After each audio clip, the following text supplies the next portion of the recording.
The People's Pharmacy podcast is supported in part by CocoVia.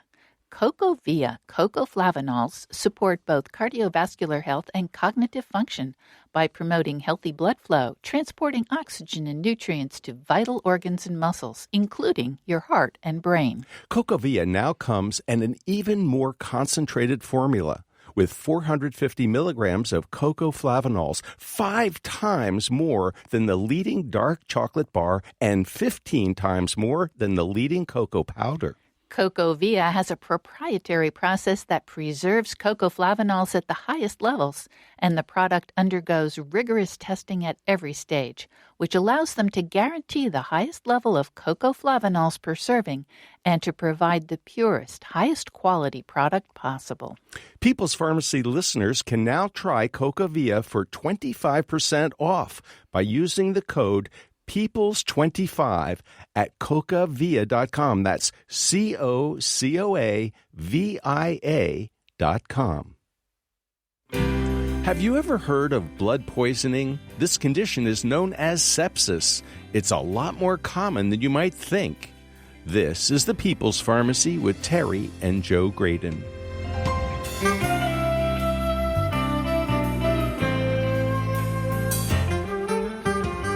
Experts estimate that sepsis kills some 30,000 people every day around the world. It occurs when the immune system overreacts to an infection and starts churning out inflammatory compounds. The consequence can be multiple organ failure. How is it diagnosed and treated? We'll hear from a sepsis survivor about her experience. Prompt treatment is crucial. Stroke is also hard to diagnose. Quick treatment is critical for that, too. Coming up on the People's Pharmacy, what you need to know about hard-to-diagnose conditions that can be deadly.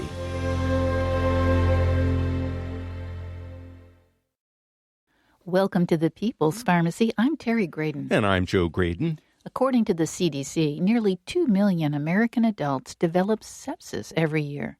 The condition usually requires hospitalization, and it can be fatal.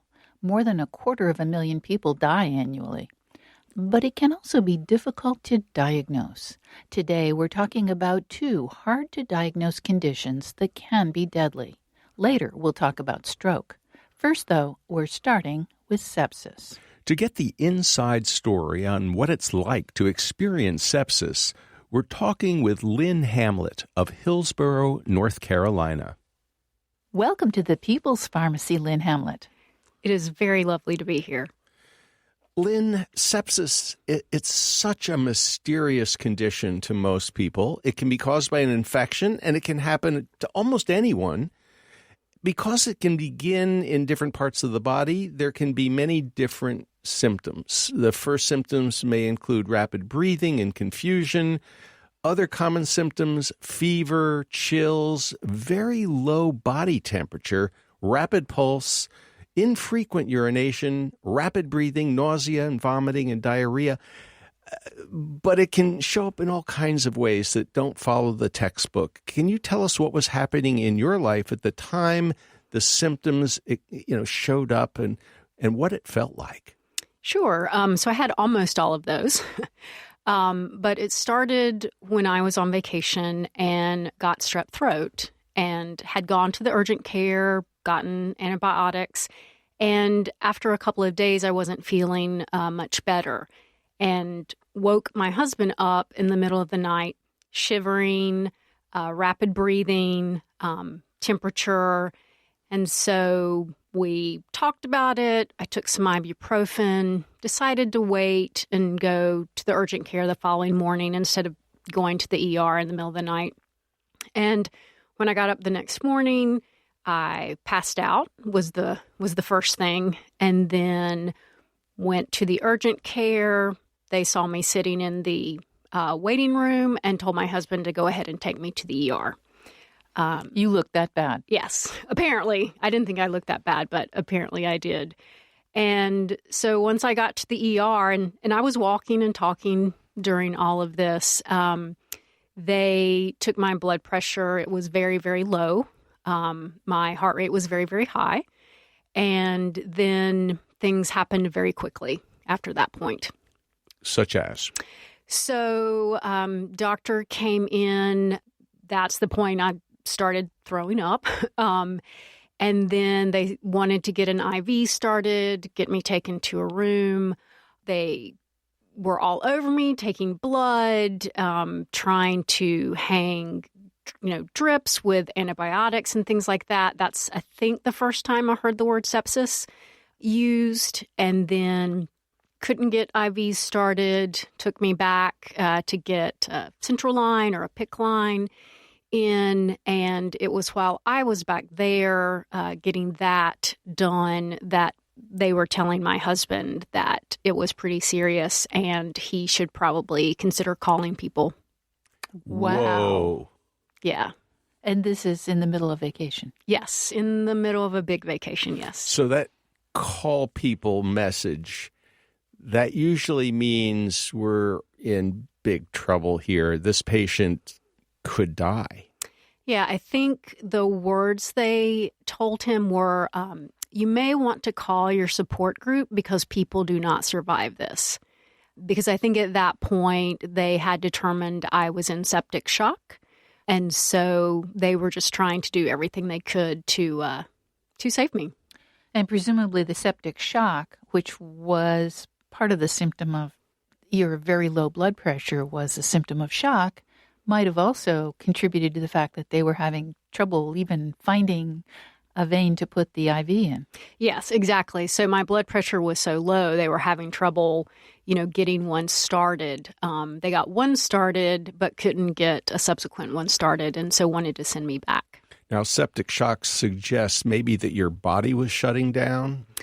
Yeah, so what I found out later was, as part of all the initial workup, they had determined my kidneys were already starting to shut down. So I think you mentioned the symptom of infrequent urination. Mm-hmm. I hadn't, used the bathroom in a while. And I think they said that my kidneys were starting to shut down at that point.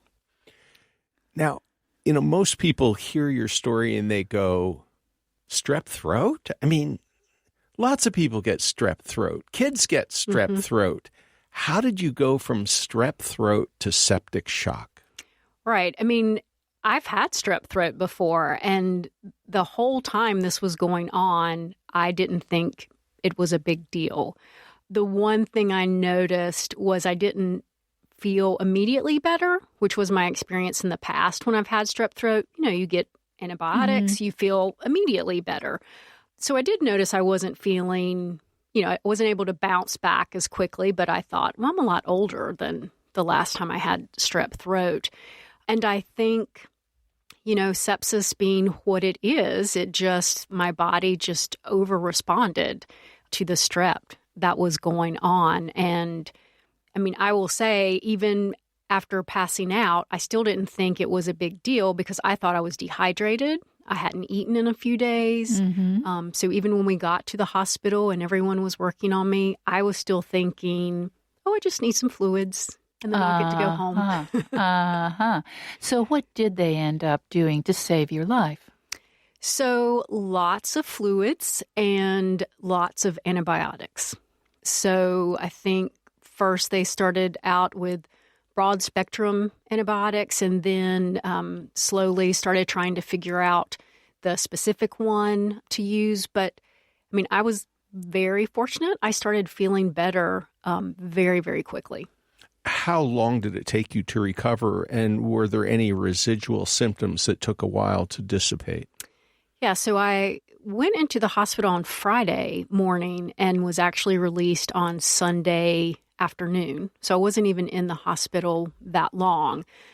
But afterwards, the recovery, I was so fatigued after I got back home from Hawaii, just months and months of feeling like I wasn't ever getting enough sleep. And 2 months later, I did end up going back to the ER because I felt the same way. Oh, my. And thought I had sepsis again. It turned out I didn't have sepsis. I did have another infection that they weren't able to determine the source. But yeah, and it did seem like after that, I've had more aches and pains and fatigue after all of that happened. So even to this day, you're feeling some residual? No, well, so I think it's been a year and a few months now, and I think today I feel pretty good. My sense is that a lot of people have no idea what sepsis is. So perhaps you could explain what was going on and why it took a while to find the right antibiotic. Sure. And actually, when I first heard the word sepsis when I was in the hospital, I thought it was an infection that you picked up at the hospital. I mean, if you would have asked me what it was. Since that time, I've learned that sepsis starts with an infection, could be anything, and it's your body's overwhelming response to that infection. And it could start with anything. I did the Step on Sepsis 5K in June in Cary, and there were individuals there who, had a paper cut or scraped their leg playing softball and led to sepsis. Oh, my. And so just learning about what it is and how it can start really from any infection. And what they were struggling with in the hospital was trying to determine, what antibiotic to use, because what exactly started the sepsis. Because, and I didn't mention this earlier, but they also realized I had a urinary tract infection. And I told them I had been bitten by a tick before I went to Hawaii. And so they were a little unsure. Was it the strep? Was it the UTI? Was it the tick bite? And needing to treat the right infection. Ultimately, they chose the UTI, I will say. Lynn, we're so glad that you recovered and are doing so well now. What would you like to share with our listeners? What do you think people should know about sepsis? Because it's a lot more common than most people realize. Yeah. So I think what I've tried to tell people is if you have some kind of infection and you're on antibiotics and you're not getting any better, you need to get back in touch with your physician. Or if you haven't gone to the physician yet and you are having, an illness and you're just not getting any better, to go to your doctor and to ask the question, could this be sepsis? There's a great organization, the Sepsis Alliance. They put out a lot of literature. They talk about time, remembering the acronym TIME, which is temperature, infection, mental confusion, and feeling extremely ill. So if you have those symptoms, then certainly seek medical attention. You're listening to Lynn Hamlet. She experienced sepsis while on vacation in Hawaii. Lynn lives in Hillsborough, North Carolina. A new study that was just published in the journal Critical Care Medicine reveals a 40% increase in sepsis among Medicare beneficiaries between 2012 and 2018. 1 in 3 patients who die in hospitals are diagnosed with sepsis. The cost of providing care is much higher than previously estimated. It comes in over $60 billion. Well, that really underscores how important it is. Yeah, and what was that acronym again, Terry? TIME. Temperature, infection, mental confusion, and feeling extremely ill. After the break, we'll hear more about the symptoms Lynn experienced. What alerted her to go to the hospital? She has a message for health professionals that we'd like to share. Then we'll talk with a doctor who treats sepsis to find out more about this condition. What should patients be alert for? What are the primary diagnostic challenges? And when might you need to go to the emergency department?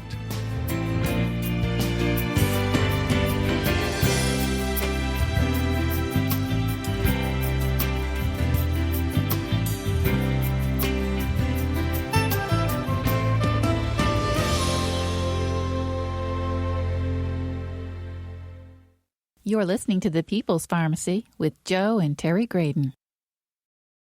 The People's Pharmacy podcast is sponsored in part by Kaya Biotics. KAYA Biotics offers the first probiotics which are both certified organic and hypoallergenic. All probiotics are produced in Germany under laboratory conditions with high-quality ingredients and under strict regulatory oversight. The 3 available formulas are created for very specific purposes, such as strengthening the immune system, fighting yeast infections, and helping with weight loss. To learn more about Kaya Biotics probiotics and the important topic of gut health, you can visit their website, KayaBiotics.com. That's Kaya Biotics.com. Use the discount code PEOPLE for $10 off your first purchase.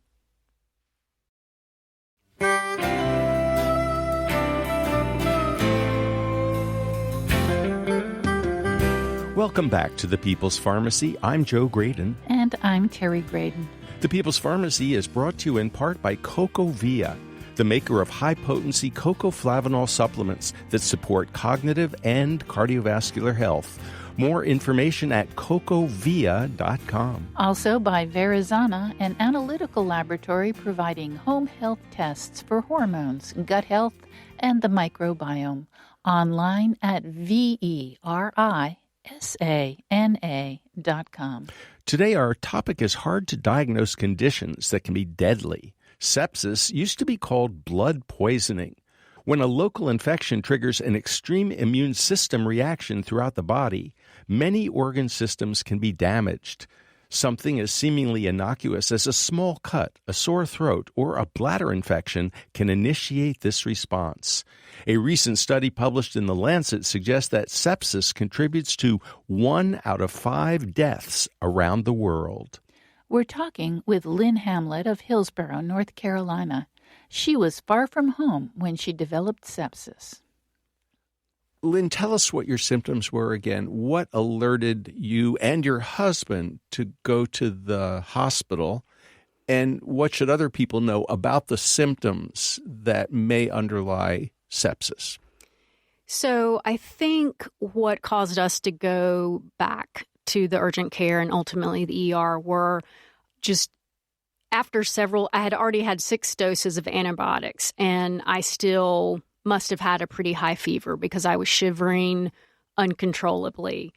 I also was breathing very rapidly, and although I didn't realize at the time, had I checked my Fitbit, I would have seen that my heart rate was in the hundreds. Found that out later. Much too high. Yes, much too high. And then, the next morning, passing out, which I think was a symptom of having such low blood pressure.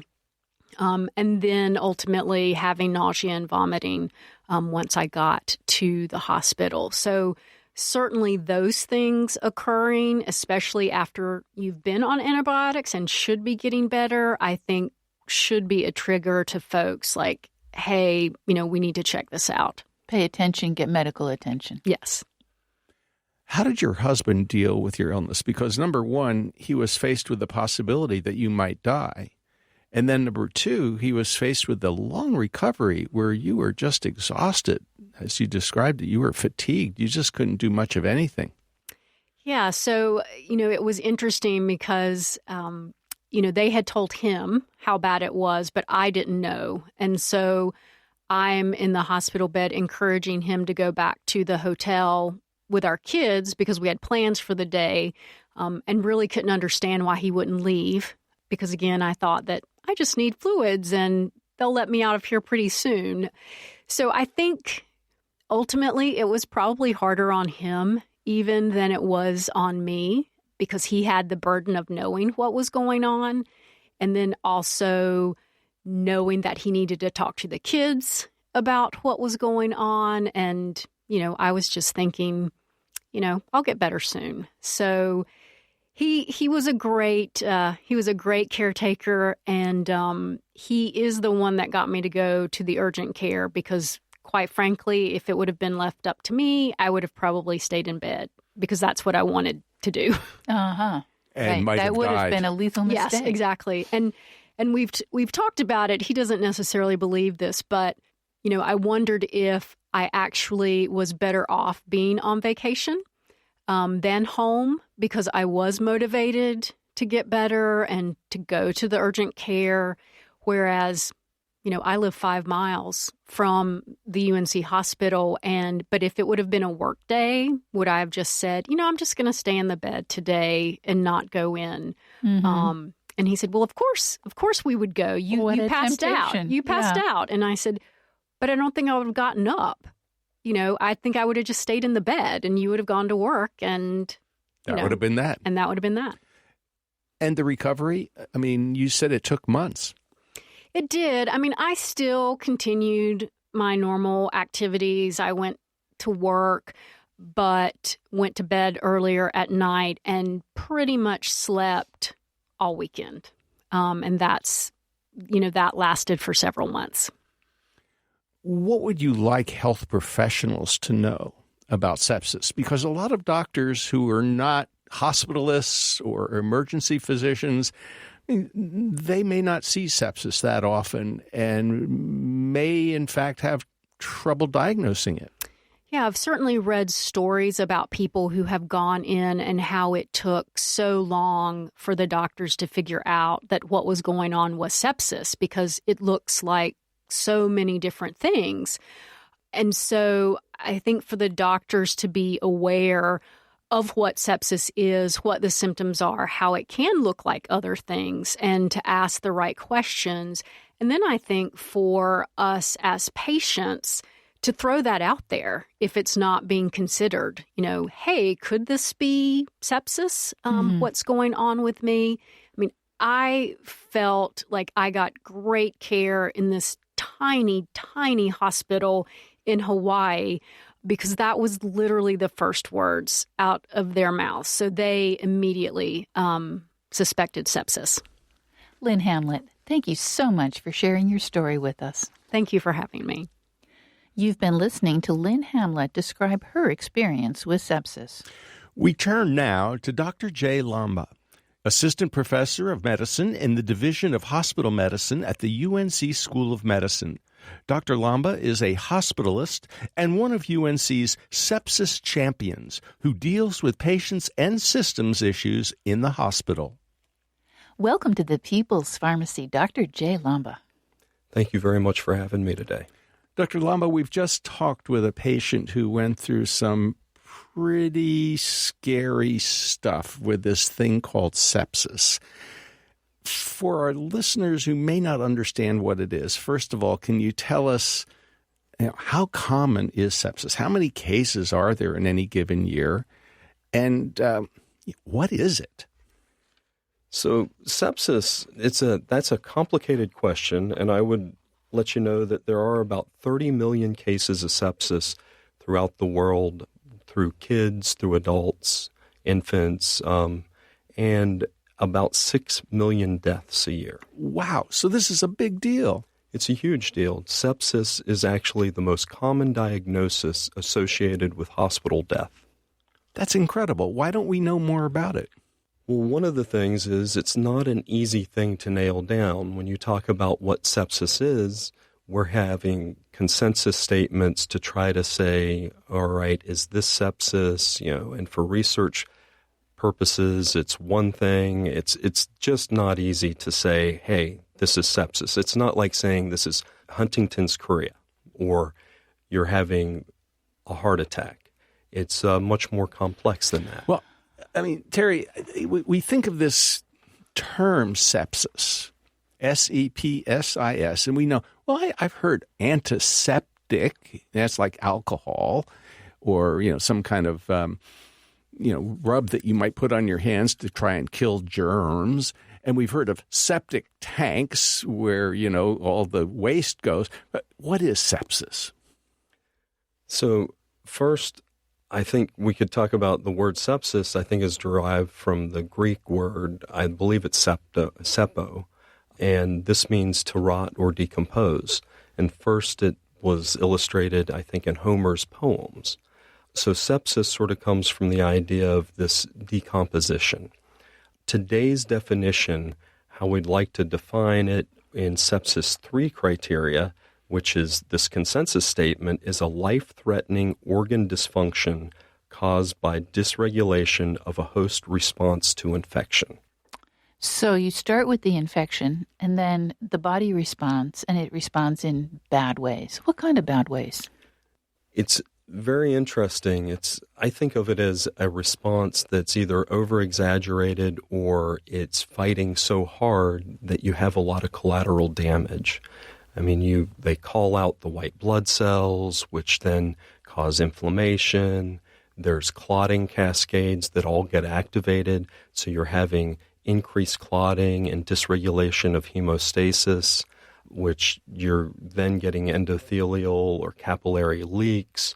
And all of these things lead to hypoperfusion or really decreased oxygen delivery to organs. And this is what we'd look at as sepsis today. And severe cases of this, we also have vasodilation, which then causes a lowering blood pressure that doesn't respond, and we call this septic shock when you do not have appropriate response to fluid resuscitation, and it takes extra medication, what we call pressors, in order to maintain your blood pressure. What are the symptoms? Because it seems like the longer you delay, the bigger the problem. So first of all, what should people be aware of if they think I got this little cut on my hand and all of a sudden it's starting to be a big deal?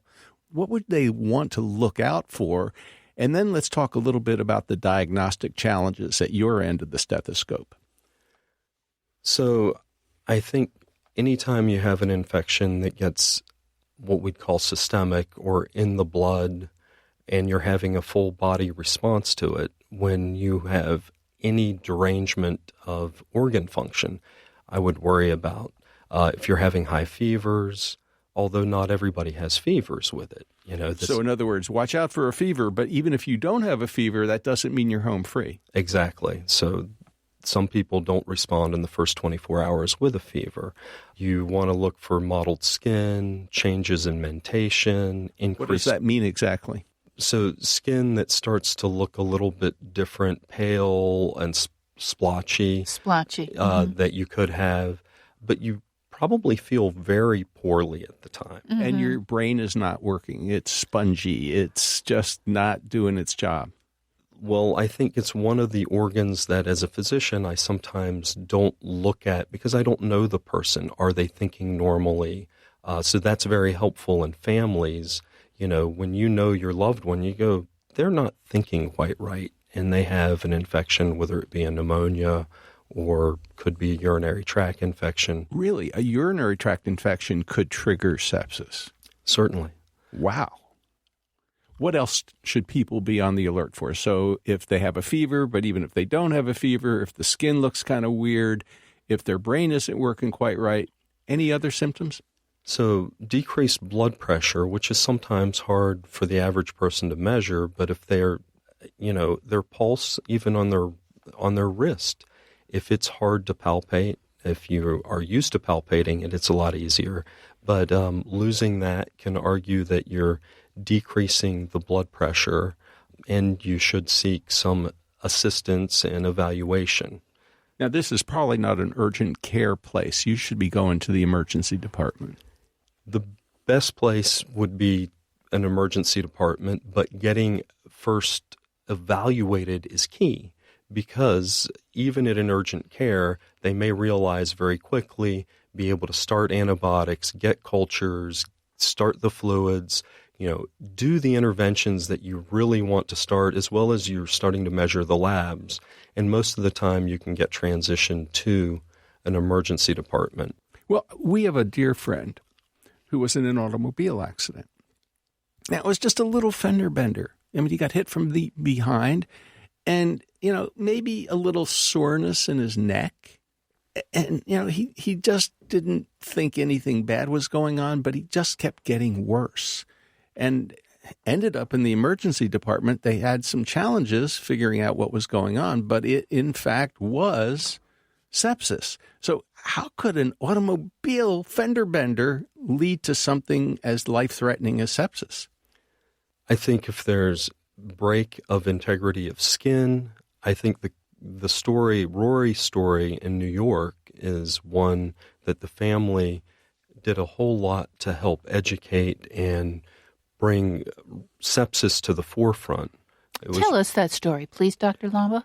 From what I understand, I've never talked to the family, but Rory was a 12-year-old boy in New York who was playing basketball at school and fell and scraped his elbow. And in scraping the elbow, he got a Band-Aid for it, didn't think too much of it. But then a couple of days later or a day later, he was having high fevers, nausea, vomiting, and he did have signs of sepsis, but nobody recognized it. Right. And it transitioned very rapidly, and within 5 days, unfortunately, he passed away from florid sepsis, all from a cut, a scrape on his elbow that probably didn't get cleaned up quite right, and then nobody recognized that this infection had become systemic, and he was fighting for his life. What about recovery? Our first guest described a rather long road to recovery. So even though you may knock out the infection with the right antibiotics, that doesn't mean you're home free in a week.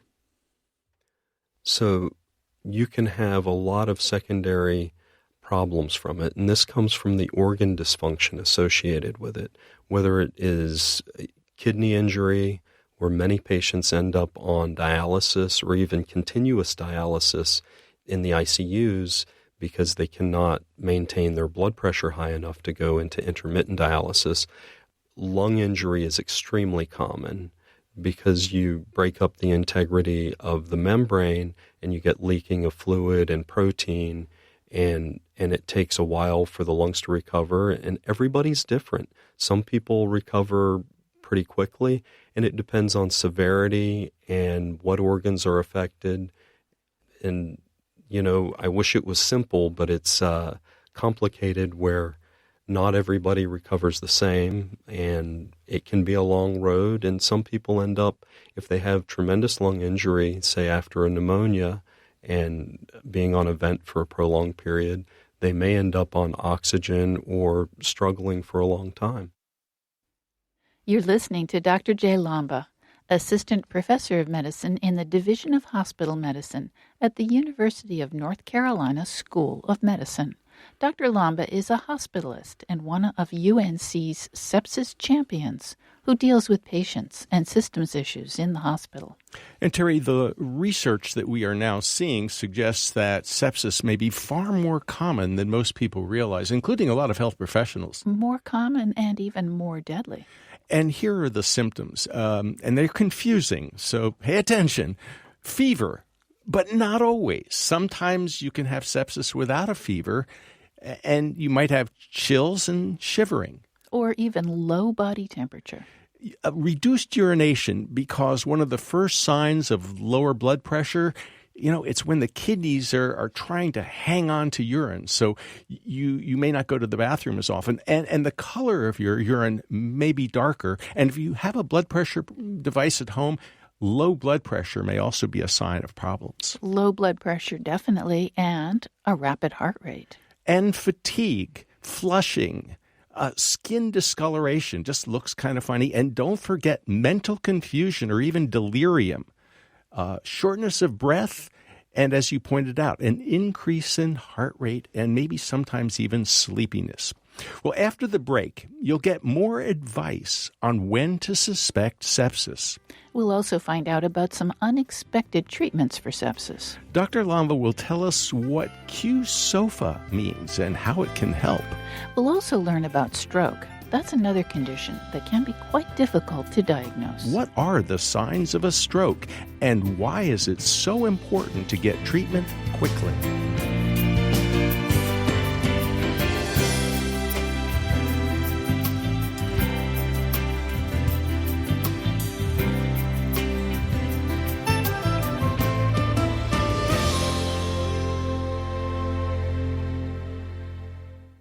You're listening to The People's Pharmacy with Joe and Terry Graydon.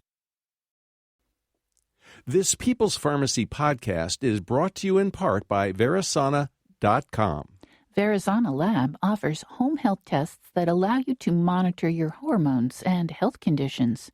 You can take control of the quantitative assessment of your health and learn about male and female hormone balance, the stress hormone cortisol, leaky gut, gluten intolerance, or your gut microbiome. Take a more active role in tracking your health and take 20% off your first order of a mail-in testing opportunity with the discount code PEOPLE. That's uppercase PEOPLE. To learn more, go to Verisana.com. That's VERISANA.com.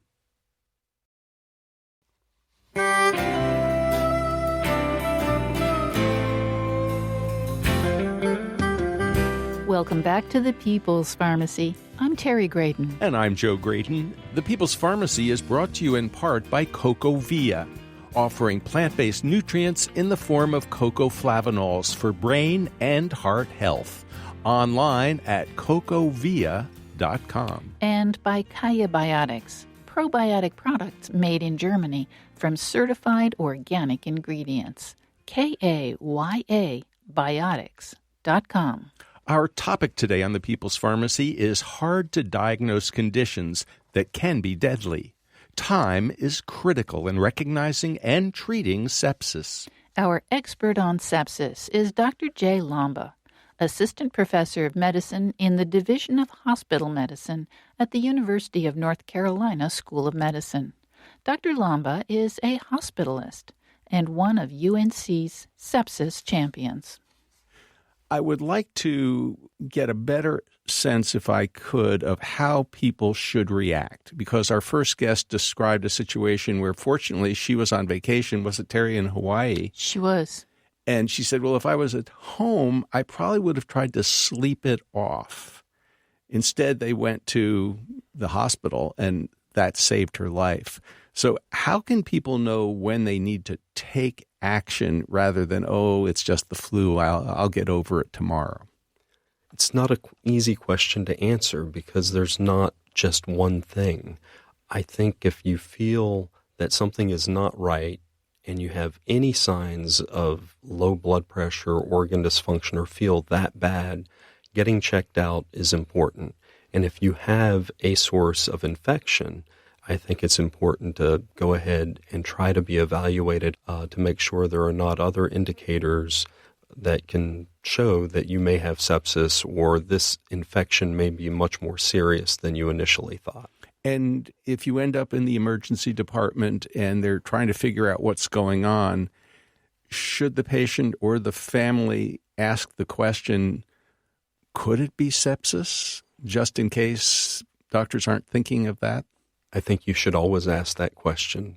Part of what I do as a sepsis champion at UNC is try to help us ask that question more often, and we have a rapid response team to help come in to help assess. I mean, even in the medical profession, it takes a whole team.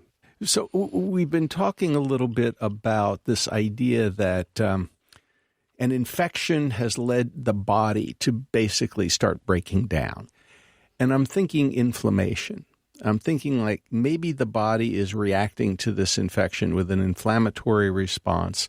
And I'm wondering, besides all of the heroic measures, get the antibiotic on board, hopefully the right one, get the fluids flowing, what else? I mean, do you use like corticosteroids, which is what we often do when somebody's having, anaphylactic shock because of a bee sting?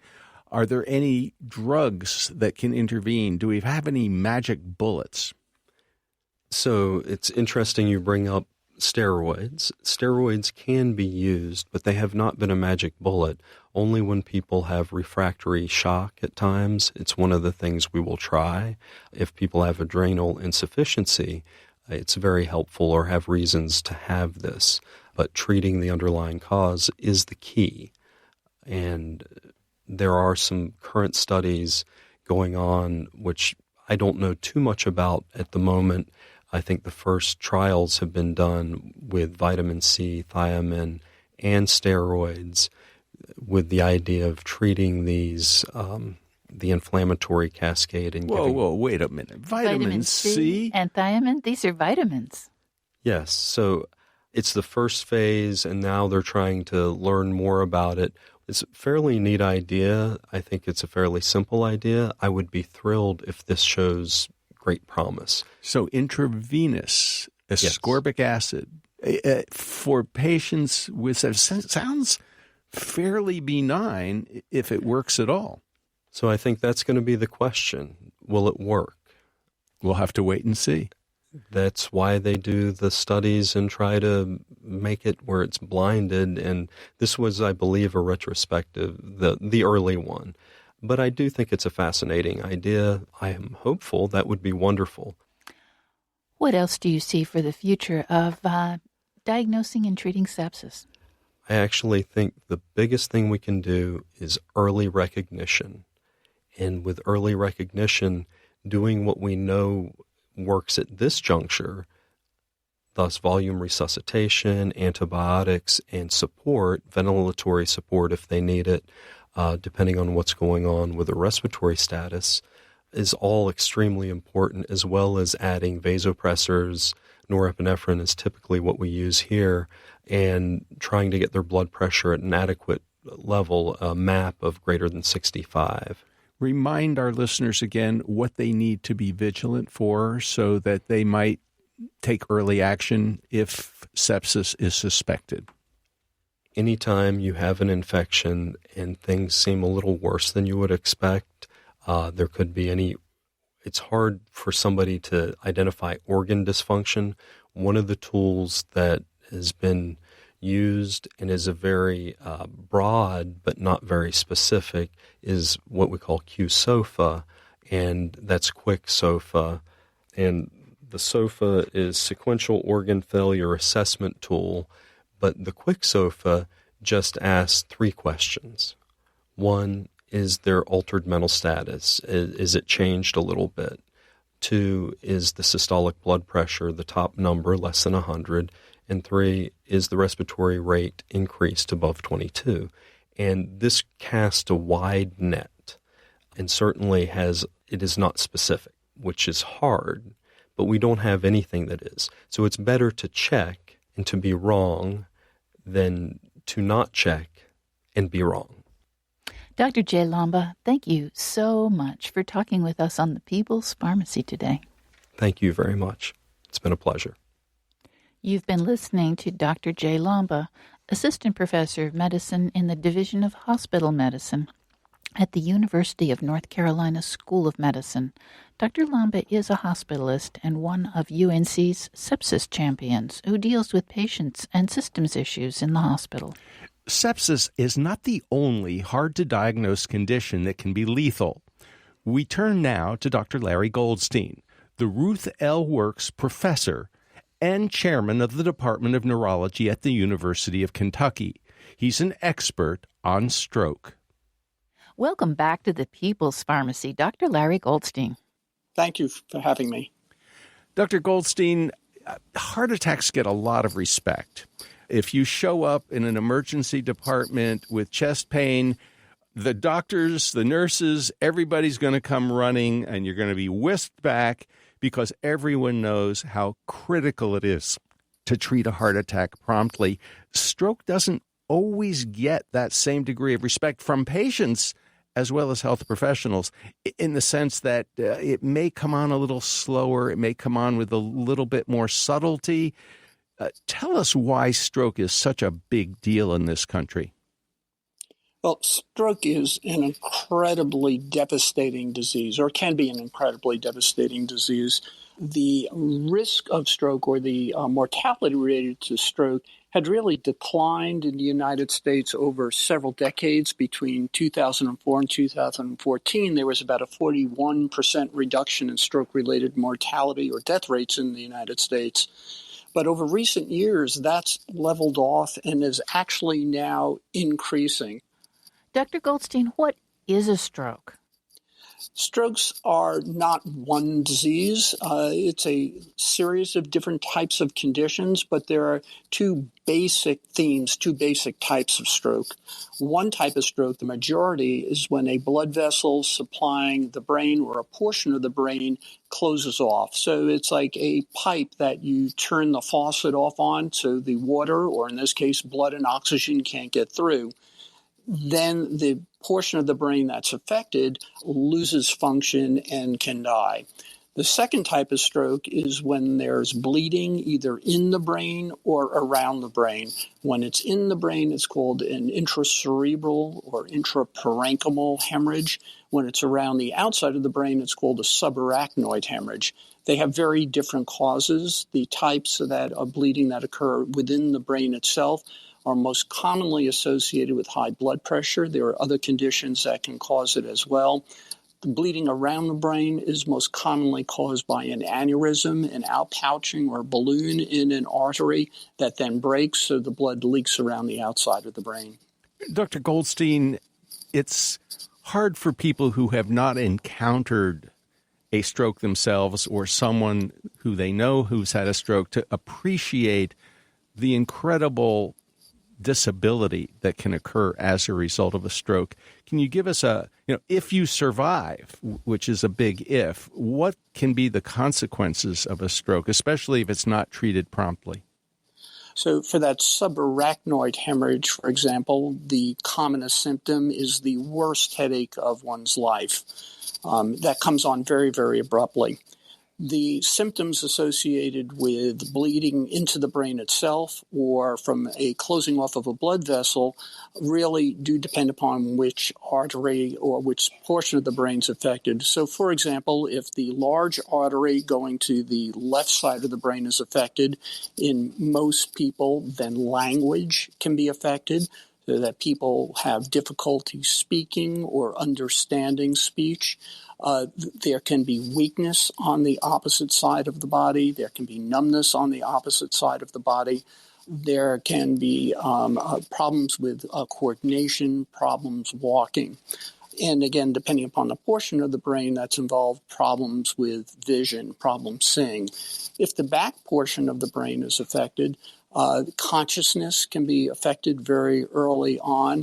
There can be symptoms such as dizziness, again, problems with vision, problems seeing to one side or problems seeing to one side. Double vision may also be a symptom there as well. So it really does depend upon the portion of the brain that's been affected. How would someone know that he or she might be having a stroke, and what should they do if they suspect that's a possibility?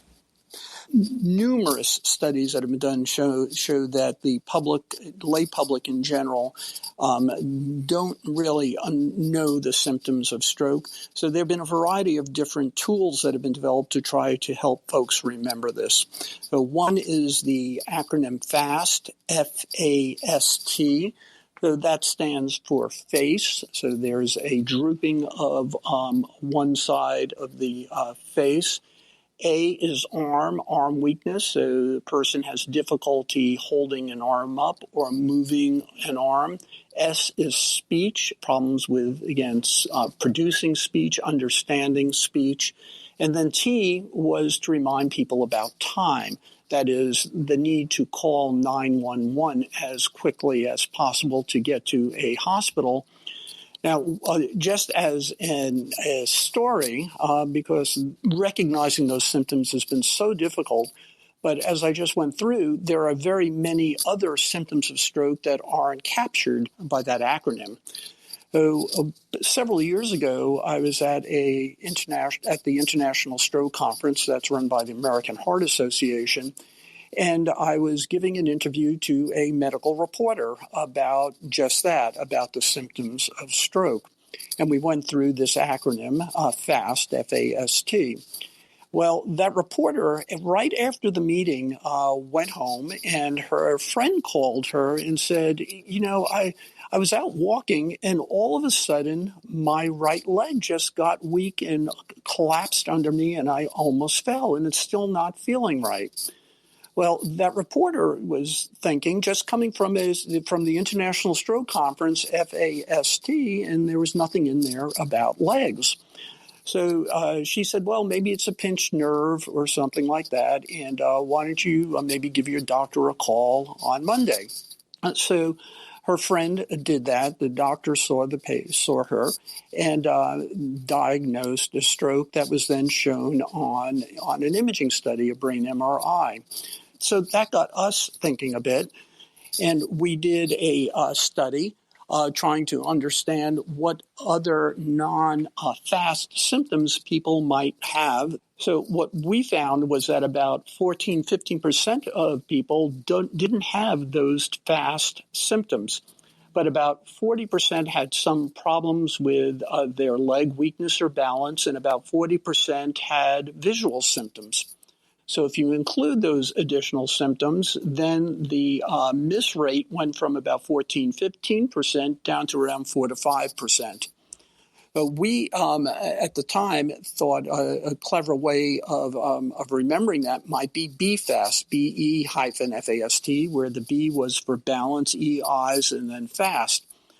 Well, we published that result, and then we found out that, nobody has any original thoughts in the world anymore, that a group from Intermountain Health had thought about this and had actually copyrighted that acronym. We sort of did it ourselves, not knowing that they had copyrighted that. But be that as it may, either way, it's maybe a more sensitive way for people to try to remember both the symptoms, now BFAST, and also what to do about it, BFAST. Dr. Goldstein, you mentioned that the BFAST acronym is also a command or a recommendation. People should be fast. Why does that make such a difference? It makes such a difference because time saved is brain saved, that the brain needs blood and oxygen, and the longer it goes without it, the less likely it is that it can be reversed. We've had a medicine available now for a couple of decades or more called TPA, tissue plasminogen activator, which is the clot-busting drug that we can give by vein. That needs to be done, again, as quickly as possible. There are time limits beyond which we generally don't use it, but even within the time limits, the quicker we are able to treat, the more likely it is that the drug is going to be effective. Dr. Larry Goldstein, thank you so much for talking with us on the People's Pharmacy today. Well, thank you for allowing me to come on and, again, talk about such a critically important problem for our communities. You've been listening to Dr. Larry Goldstein, the Ruth L. Works Professor and Chairman of the Department of Neurology at the University of Kentucky. He's co-director of the Kentucky Neuroscience Institute and interim director of the UK Norton Stroke Care Network. We spoke earlier with Dr. Jay Lamba, Assistant Professor of Medicine in the Division of Hospital Medicine at the University of North Carolina School of Medicine. Dr. Lamba is a hospitalist and a sepsis champion. And Terry, since we talked to Dr. Lamba, that first study was published in JAMA with regard to ascorbic acid, vitamin C, thiamine, and corticosteroid injection, and unfortunately it did not work.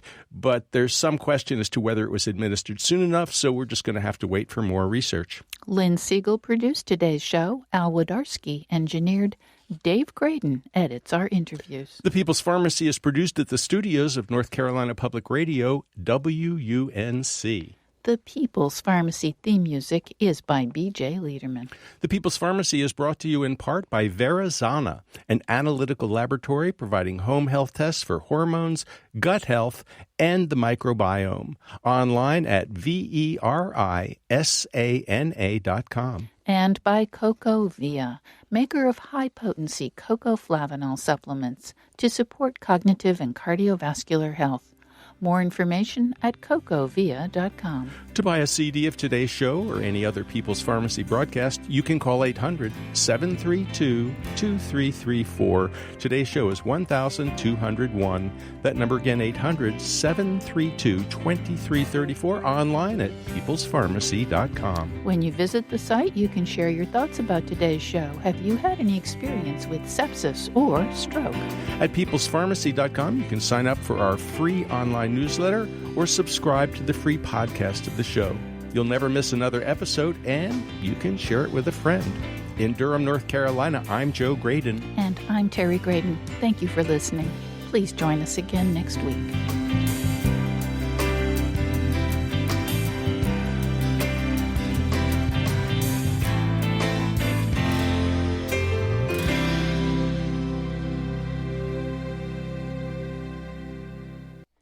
Thank you for listening to the People's Pharmacy Podcast. It's an honor and a pleasure to bring you our award-winning program week in and week out. But producing and distributing this show as a free podcast takes time and costs money. If you like what we do and you'd like to help us continue to produce high-quality, independent healthcare journalism, please consider chipping in. All you have to do is go to peoplespharmacy.com/donate. Whether it's just one time or a monthly donation, you can be part of the team that makes this show possible. Thank you for your continued loyalty and support. We couldn't make our show without you.